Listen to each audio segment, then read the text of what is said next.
علاش ما يكونوش؟ يكون. قالوا انه اعطوا مهله في شهرين عفوا لانه يتم الدمج والا كل الاحزاب الدستوريه، ويبدو لي انه فما حديث مع نداء تونس ايضا انه على اعتباره انه فيه شق دستوري. حزب نداء تونس، احنا تونس فيه 4 شق، مش شق دستوري، فيه دستوري وفيه نقابي وفيه يساري وفيه مستقل. غير معنيين بالتحالف مع الجبهه الدستوريه؟ شكون؟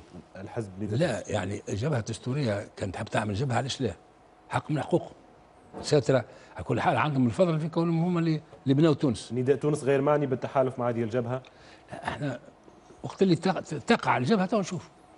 انت طلبت مني باش نرجع الموضوع يعني. لا ما طلبتش منك انت تو. لماذا تم تجميد عبد العزيز المزوغي؟ شوف احنا عندنا حزب، والحزب عنده ضوابط وعنده التزام. وقت اللي انسان كيف سي عبد العزيز استاذ عبد العزيز، معناها احنا فاتحين له الابواب الكل، هو يتكلم كل اجتماع يتكلم 3 مرات ويقول شي حب. هو قال تجتمعوا مره في الشهر. سامحني ايه مره في الشهر شويه، ثم غير ما يجتمعش الكل.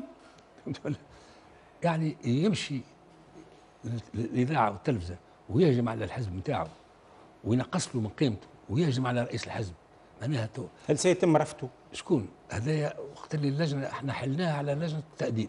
هل هناك قرارات منتظره في المجلس الوطني الاسبوع القادم؟ ان شاء الله. ما هي هذه القرارات؟ شوف انت مو تحبك تعرف، ما تحبش نستدعاك تجي تحضر. شرفني. مرحبا بك كمان. وقتها انت يكتب هذا يقول شو خلينا في سيد عبد العزيز المزوغي اتهمكم اتهام حزب نداء تونس بانه حزب ستاليني. سامحني هذه الاخر هذا. سي عبد العزيز المزوغي مشى 8 مرات للتلفزيون والاذاعه وكل يوم معناها وساعه مرتين في النهار. يخدم في الحزب؟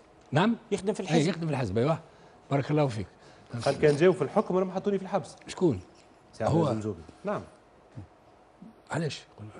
قال اعتداوا عليا واعتدوا عليا وميليشيات. سامحني وسمى حتى بالاسم من اعتدى عليه. شكون اللي اعتدى قدام الحزب؟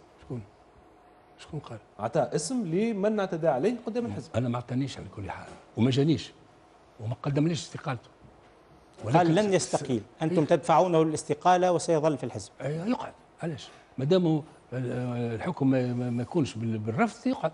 سلباجي نسالك بطريقه اخرى. لا اسالني بالطريقه اللي تحب. مدى صحه ما يتردد من انه بعض القيادات في نداء تونس تتقاضى جرايات مرتفعه نظير عضويتها في المكتب التنفيذي، وانه سحب هذه الجرايات او ايقافها هو اللي يوتر الاجواء. شوف في نداء تونس كل المسؤولين بما فيهم العبد الحقير يخدموا بلاش، يخدموا لوجه ربي. كاتب العام، المدير، امينه الماء، الناس كل.